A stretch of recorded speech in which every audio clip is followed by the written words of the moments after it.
할렐루야. 사랑하고 축복합니다. 저희 아들이 잘 부르는 찬양 중에 성경 목록가가 있어요. 우리 성민이 어떻게 시작하죠? 찬양? 네, 맞아요. 저렇게 시작합니다. 창세기에서부터 요한계시록까지 성경의 제목들을 잘 알 수 있도록 만들어진 찬양입니다. 이 찬양의 마지막 가사가 이래요. 구약 39권에다 신약 27권으로 성경은 66권이다 하면서 찬양이 마무리가 됩니다. 저도 어릴 때요, 이 마지막 부분을 39, 27 그냥 외우라고 하면 잘 안 외워지니까 3 곱하기 9 하면 27이 되죠. 그래서 39 더하기 27에서 66, 성경은 66권이다 하고 외웠던 기억이 납니다. 저희가 함께 보고 있는 이 이사야서에는요, 정말 신기한 특징이 한 가지 있어요. 이사야서는 총 66장으로 이루어져 있습니다. 성경 권수하고 똑같은 장으로 이루어져 있죠.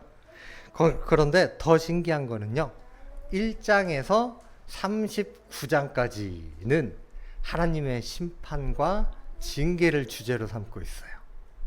구약 성경이 총 39권인 것처럼요. 그리고 40장부터 66장까지 27장의 말씀은요, 하나님의 회복과 위로, 그리고 이 땅에 다시 오실 메시아에 대한 말씀으로 꽉꽉 채워져 있어요. 구약이 하나님의 징계로만 이루어진 것은 아니지만 구약 성경이 오실 메시아에 대해서 예언하고 있고, 신약 성경은 이 땅에 오신 메시아에 대해서 이야기하고 있는 것. 이사야서가 그 메시아를 준비하고 있고, 또 오실 메시아에 대해서 이야기하고 있는 것. 또 하필이면 그 나누어지는 기점이 정확히 39장으로 하고 있다는 것을 살펴보면 이거는 누군가가 분명한 의도를 가지고 이렇게 쓴 책이 아닌가 싶기도 합니다. 그런데 이사야서가 쓰여진 거하고 오늘날 성경이 정해진 거하고는 상당한 몇천 년의 갭 차이가 있기 때문에 그런 것 같지도 않고 참 신기하기는 합니다. 그런 가운데 오늘 하나님의 위로가 시작되는 그 첫 번째 말씀, 40장 말씀을 저희가 함께 나누어 보고자 합니다. 이사야 40장의 말씀이 기록될 당시 이스라엘 백성들의 상황은 참 비참했습니다. 나라를 잃고 바벨론의 포로가 되어 전 세계에 흩어져 살아야만 했습니다. 포로로 끌려온 그들을 가진 것도 없고 대우받지도 못하고 그들을 향한 핍박과 고통은 이루 말할 수 없을 정도였습니다. 그것도 70년이라는 긴 세월을 버텨야만 했죠. 이 세월을 지나며 유대인들의 마음에는 절망과 탄식으로 채워져 있었습니다. 하나님은 진정 우리를 버리셨는가? 다윗과 하셨던 그 약속을 하나님이 이제는 지키지 않기로 하셨는가? 이 고통은 영원한 것인가? 그런데 40장에서 하나님께서 그 오랜 70년의 침묵을 깨고 고통의 한복판에 머물러 있던 유대인들을 향해 첫 말씀을 던지십니다. 뭐라고 하시는지 우리 1절 말씀을 통해 함께 보겠습니다. 너희 하나님이 이르시되 너희는 위로하라, 내 백성을 위로하라. 이제 하나님께서 드디어 이스라엘 백성들을, 유대인들을 위로하기 시작하신다는 것입니다. 위로의 말씀을 명령하셔요. 하나님께서 이 말씀을 통해 유대인들을 다시 찾으시고 부르십니다. 또한 인생이라는 광야에 머물러 있는 우리, 삶의 광야를 걸어가고 있는 우리를 찾아오셔서 똑같이 위로해 주십니다. 우리가 걸어가야 할 믿음의 길을 오늘 말씀을 통해 함께 깨닫는 시간 되길 소망합니다. 하나님께서는 오늘 1절에서 너희는 위로하라, 내 백성을 위로하라 하고 말씀하셨는데, 말씀을 자세히 보시면요, 하나님께서 이르시되 너희가 위로하라. 지금 이스라엘 백성들을 향해서 위로를 직접 전하시는 것이 아니고요. 선지자들에게 하시는 말씀입니다. 이 말씀은 너희들은 내 말씀을 받아서 이스라엘 백성들, 내 백성을 위로하라 하는 것입니다. 그런데 우리가 여기에서 주의 깊게 보아야 할 것이요, 하나님께서 직접 하지 않으시고 선지자들을 통해서 하는 부분이 아니라 너희의 하나님 그리고 내 백성이라는 부분입니다. 이스라엘 백성은 포로로 끌려간 지 70년이나 흐른 상태입니다. 고향을 떠나서 자기들의 말과 글을 지키기도 어렵고요. 이방 문화 한가운데에서 이방인들과 섞여 살아야만 했습니다. 우리나라 역사를 보면 일본에 35년간 강제 통치를 받았죠. 그 시간 때문에 우리나라가 아직까지도 우리나라 사람들의 문화 가운데 아직까지도 일본의 문화가 일부 남아있는 것을 볼 수 있어요. 우리가 사용하는 단어 중에 아직도 고치지 못한 일본 말들이 있고요. 특히나 건설 현장 쪽이나 기계공업 쪽으로 가면 이 일본의 잔재들이 아직도 굉장히 많이 남아있어요. 우리 땅에서 우리 민족끼리 살고 있고 거기에 일본인들이 들어왔을 뿐인데 35년 만에 그렇게 되었거든요. 자기 땅을 떠나서 이방인들 가운데 완전히 흩어져 이방의 문화 속에서 70년을 살았습니다. 하나님을 향한 믿음이 끊어진 것 같았고 그 믿음의 문화와 유산마저도 끊어진 것 같았습니다. 하나님은 이스라엘을 완전히 잊은 듯 보였습니다. 그들의 손을 놓아버린 것처럼 보였습니다. 그런데 하나님이 오늘 말씀하십니다. 나는 너희의 하나님, 너희는 내 백성이라고요. 이 말씀인즉 하나님은 결코 그들의 손을 놓지 않으셨다는 거예요. 징계는 했을지언정, 그들을 혼내기는 했을지언정 손을 놓은 적이 없고 버린 적이 없다는 것입니다. 너희는 여전히 내 백성, 나는 여전히 너희의 하나님이라는 것이에요. 우리가 당하는 고난 중에 가장 힘든 고난이 소외감입니다. 고립감, 나 혼자라는 것. 특히 그 중에서도 하나님이 나를 버리셨다, 하나님이 나를 돌보지 않으신다 생각될 때 느끼는 고통과 실망, 고립은 어마어마합니다. 하지만 하나님은 어떠한 경우에도 우리를 버리지 않으신다는 걸 기억해야 합니다. 우리의 실패와 죄악, 연약함 가운데에서도 하나님은 우리를 버리지 않으십니다. 붙잡은 손을 결코 놓지 않으셔요. 친히 우리를 자녀 삼아 주셨는데 어떻게 부모가 자녀의 손을 놓겠습니까? 부모라면 모름지기 자녀를 위하여 자기 생명마저도 던지는 존재인데 하나님께서는 자기의 아들의 생명을 내어주시면서 그것을 우리에게 확증해 보여주셨습니다. 맞잡은 두 손, 우리가 놓는다 할지라도 하나님은 끝까지 놓지 않고 잡고 계십니다. 하나님과 우리 사이의 관계는요, 세상이 멸망한다 할지라도 끊어지지 않습니다. 이러한 것을 하나님께서 오늘 이스라엘 백성들에게, 유대인들에게 다시 상기시켜 주시는 것입니다. 너희의 하나님, 내 백성이라 말씀하시면서요. 그리고 이어서 2절에 이렇게 말씀하십니다. 너희는 예루살렘의 마음에 닿도록 말하며 그것에게 외치라. 그 노역의 때가 끝났고 이 죄악이 사함을 받았느니라. 그의 모든 죄로 말미암아 여호와의 손에서 벌을 배나 받았느니라 할지니라 하시니라. 우리가 다른 사람들을 위로할 때요, 참 무책임한 위로가 하나 있습니다. 괜찮아, 다 잘 될 거야. 밑도 끝도 없이, 아무런 대책도 없이 그냥 괜찮아, 다 잘 될 거야. 하지만 하나님의 위로는요, 그런 위로가 아닙니다. 확실한 근거와 계획을 가지고 하나님께서 우리에게 위로를 주십니다. 그 첫 번째가 바로 노역의 때가 끝났다 말씀하시는 것입니다. 그것에게 외치라. 그 노역의 때가 끝났고.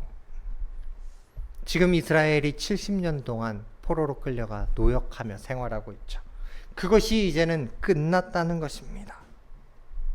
끝난 것으로 마무리되는 것이 아니라 이 고통이 끝나고 잃어버렸던 고향으로 이제 다시 돌아가게 될 수 있을 것이라 하나님께서 이스라엘 백성을 위로하시는 것입니다. 억지로 감당해야 했던 그 고된 노동 끝나고 이제 너희가 그리던, 너희가 그토록 소망하던 고향 땅으로, 집으로 다시 돌아가게 될 것이라 말씀하십니다. 그리고 두 번째로 뭐하라 말씀하시느냐? 그 죄악이 사함을 받았느니라 하십니다. 지금 이스라엘이 고통받는 이유는 죄를 지었기 때문입니다. 하나님 앞에 범죄하였기 때문이에요.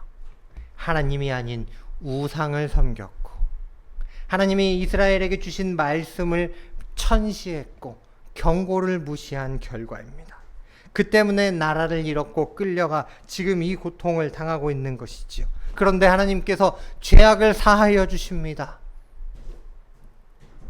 죄 사함을 받았습니다. 노역의 때가 끝났습니다. 그러면 이제 남은 것은 이제 다시 하나님의 거룩한 백성으로 회복되는 길 뿐이지요. 특별히 죄 사함을 받는 은혜. 우리는 이것을 다른 데에서는 찾을 수 없습니다. 오직 하나님께만 찾을 수 있습니다. 하나님 앞에 범죄하였기에 하나님 앞에 용서받는 것이 또 당연한 일이고요.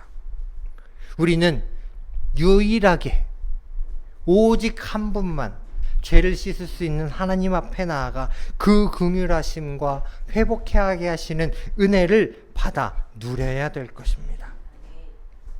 특별히 2절 말미에 보시면요, 그의 모든 죄로 말미암아 여호와의 손에서 벌을 배나 받았느니라 하고 말씀하십니다. 이 말씀은요, 이스라엘 백성들이 하나님 앞에 잔인한 벌을, 그들이 지은 죄보다 더 큰 벌을 받았다 하는 말씀이 아닙니다. 이스라엘이 받은 죄가 이제 완전히 치루어졌고 심판의 잔이 가득 찼으니 오직 회복과 자비와 긍휼만이 남아있음을 나타내기 위한 말씀입니다. 이렇게 하나님의 위로는요, 괜찮아 이제 너희들 편안해질 거야가 아니고요, 아주 구체적입니다. 상세하고요, 분명한 계획이 있습니다. 세상이 주는 위로는 일시적인 위로인 경우가 대부분입니다. 돈이 주는 위로, 사람이 주는 위로 금방 바닥납니다. 예전에 있던 교회에요, 담임 목사님께서 오래된 낡은 차를 타고 계셨어요.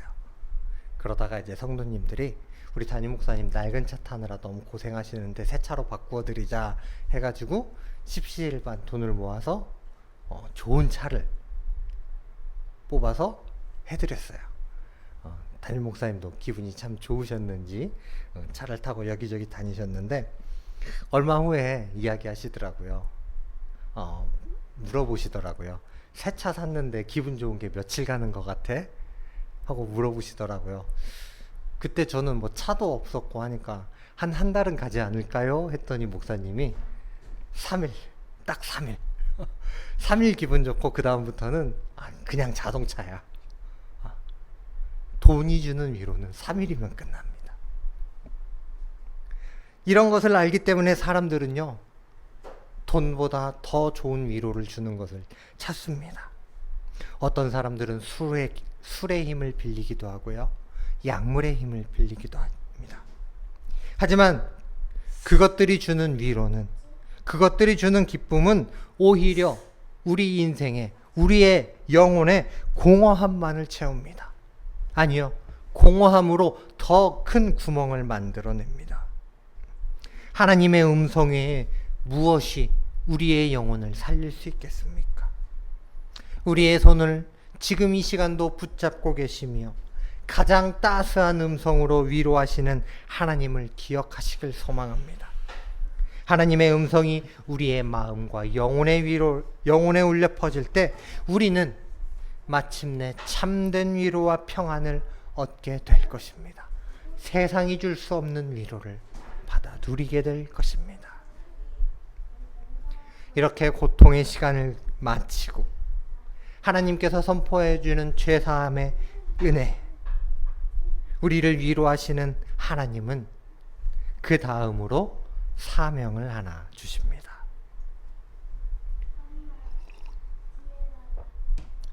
갑자기 웬 사명이냐 하고 생각하실 텐데요.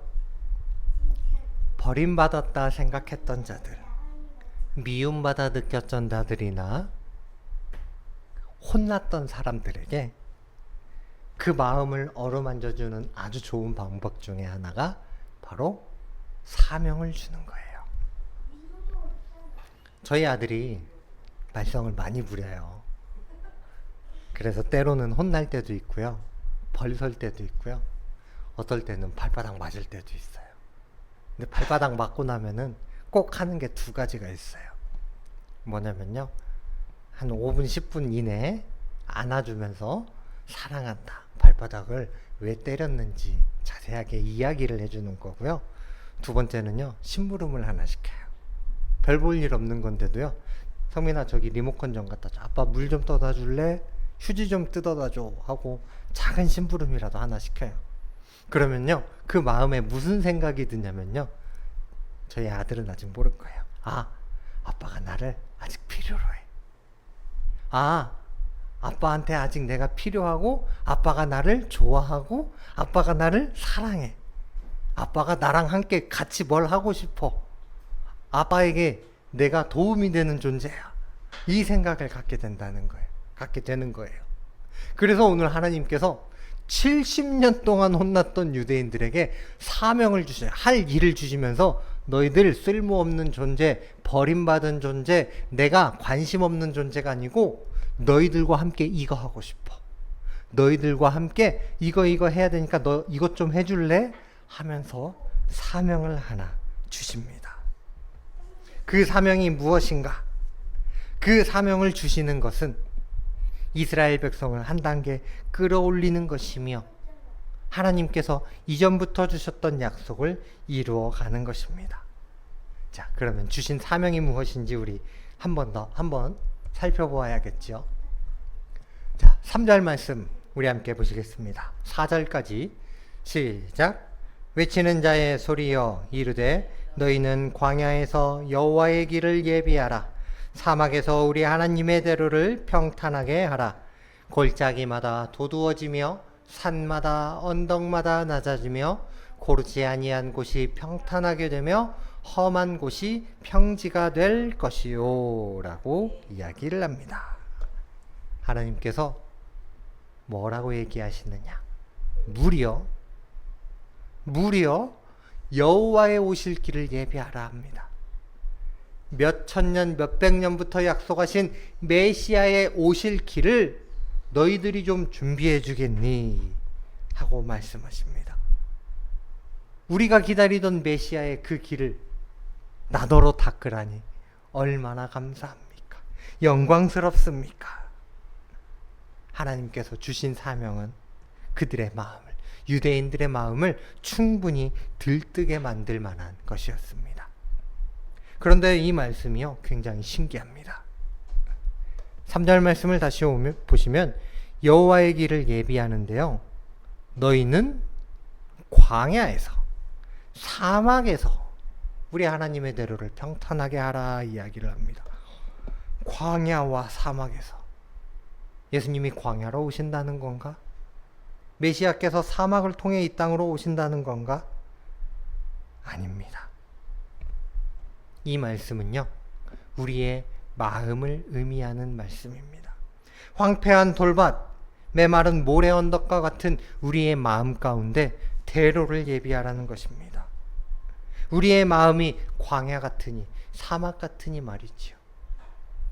70년간 약탈당하며 괴롭힘 당하며 그 마음이 얼마나 황폐해졌겠습니까? 얼마나 메말라 있었겠습니까? 하나님께서는 그 마음을 대로를 내라 말씀하십니다. 어떻게 내느냐? 4절 말씀에서 이야기하십니다. 골짜기마다 도두어지며 깊게 파인 낙심한 마음, 절망한 마음, 낮고 낮아진 자존감, 상처로 인해 움츠러든 우리의 마음을 의미합니다. 이 골짜기를 말씀으로 도두어, 하나님의 위로로 도두어 평평하게 만들라 말씀하십니다. 하나님의 위로로 말이죠. 또 이야기합니다. 산마다 언덕마다 낮아지며 깊은 골짜기가 있으면 높은 산이 있는 것은 당연한 일이지요. 높아진 산과 언덕은 우리의 고집을 말합니다. 우리의 교만과 내 생각, 내 의지를 이야기합니다. 이것들을 깎아내려야 해요. 교만함으로 내 생각과 경험으로는 예수 그리스도의 오실 길을 예비할 수 없기 때문입니다. 높이 솟은 산과 언덕이 주님의 오실 길을 가로막는 장애물만 될 뿐입니다. 우리가 길을 가다 보면, 자동차를 타고 여행을 하다 보면 꼬불꼬불 휘어진 길이 있습니다. 이 길은 어디에 있냐면요, 산길에 있어요. 산을 넘는 길에. 산이 없으면 일직선으로 반드시 갈 수 있을 텐데 산이 있으니 그 산을 넘느라 꼬불꼬불 이리저리 휘어진 것이지요. 그 산을 깎아 바른 길을, 대로를 만들어야 할 것입니다. 그리고 세 번째, 고르지 아니한 곳이 평탄하게 되며 험한 곳이 평지가 되게 해야 합니다. 험한 곳, 거친 곳은 완악한 우리의 마음을 의미합니다. 길을 평탄하게 했으면 이제는 그 길을 매끄럽게 다듬어야 합니다. 발걸음이 돌에 채이지 않도록, 마차바퀴가 덜컹거리지 않고 부드럽게 구를 수 있도록 만들어야 합니다. 길을 다듬어야 되죠. 돌을 골라내야 합니다. 쓴 뿌리를 캐내야 합니다. 견고한 진을 부숴내야 합니다. 우리 삶의 작은 습관들, 스치는 생각들까지도 주님 오시기에 가장 좋은 길로, 주님 쓰시기에 가장 좋은 상태로 바꿔나가야 합니다. 사랑하는 성민가족 여러분, 주님의 참된 위로와 영광을 경험하기 원하십니까? 그렇다면 내 마음의 교만의 산을 낮추고 낙심의 골짜기를 배우고 주님이 내 삶의 주인으로 온전히 좌정하실 수 있도록 마음을 갈고 닦는 시간들이 필요합니다. 그렇게 할 때 하나님의 놀라운 말씀, 여호와의 영광이 나타나고 모든 육체가 그것을 함께 보리라 하는 일이 일어나게 될 것입니다. 마지막으로 우리가 이 광야 같은 세상을 버티고 견디어낼 수 있는 힘은 어디에서 올까요?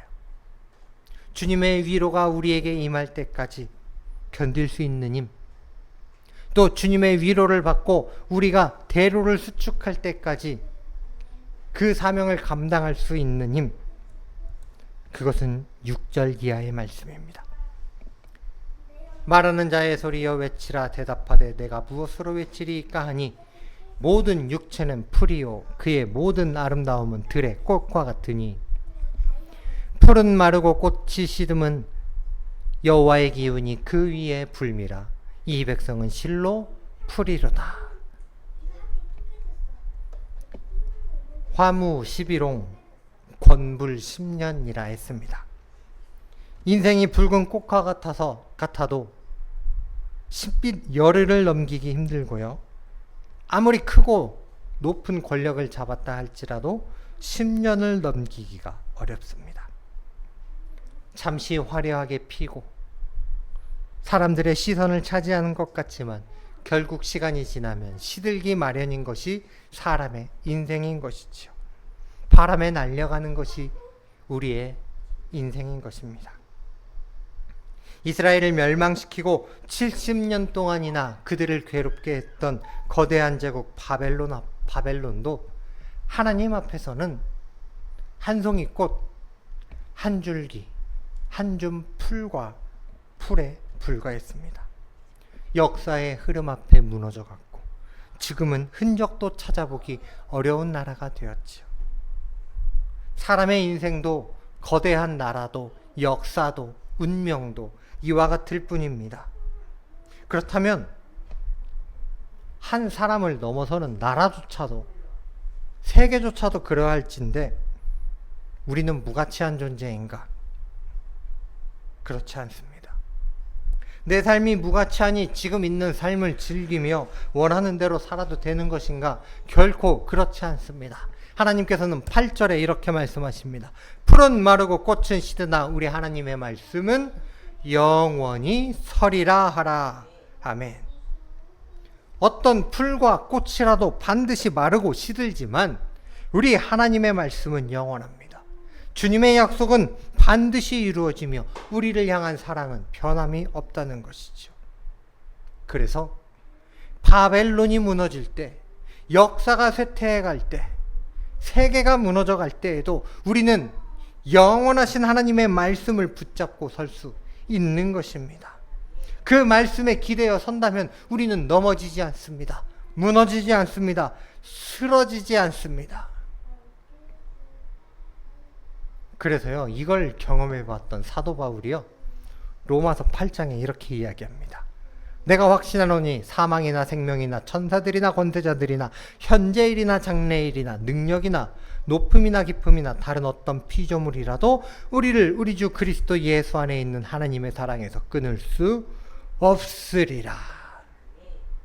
하나님의 사랑 안에 우리는 반드시 거하고 그 사랑 안에 거함으로 영원하신 하나님과 함께 우리 또한 영원하게 되는 것입니다.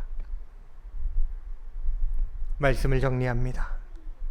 오늘 하나님께서는 인생의 광야를 걷고 있는 우리를 찾아오셔서 위로해 주십니다. 그 위로와 함께 주시는 사명, 이 사명을 잘 감당하는 것이 우리가 하나님의 자녀로 바로 서는 길입니다. 하나님의 백성으로 온전히 서는 길입니다. 내 마음의 산을 낮추고 골짜기를 메우고 길을 다듬어서 주님 오실 길을 예비하는 우리 성민가족 되시기를 소망합니다.